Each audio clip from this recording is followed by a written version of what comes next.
Hello, church family. It's 2-Minute Tuesday. Our Sunday morning sermons for the month of August are focused on the topic of Sabbath rest, the idea that rest is something God created us to do and commands us to do.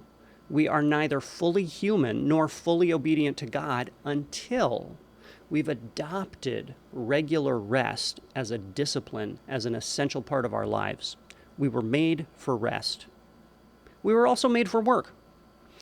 God created the first human beings to be his partners in doing his work of cultivating and curating and caring for the rest of creation.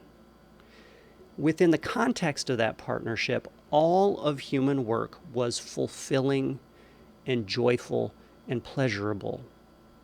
But when the first human beings rebelled against God and fell into sin, they rejected that partnership, and work changed forever.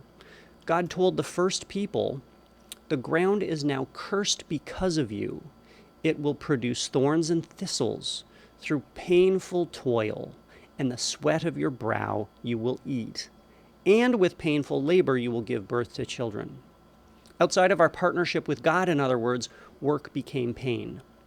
Now, today, some of us enjoy our jobs, and those people are the exception. The vast majority of human beings still find work painful toil. But does it have to be? Is it possible? Is there a way to enjoy your job no matter what your job is? To answer that question, we first have to consider some of the things that prevent us from enjoying our work. 10 years ago, Patrick Lencioni published a book called The 3 Signs of a Miserable Job. He argues that these 3 things make any job miserable. In his words, anonymity. People cannot be fulfilled or engaged in their work if they are not known. Irrelevance. Everyone needs to know that their job matters to someone. And immeasurement. People need to be able to engage their progress and level of contribution for themselves in their work.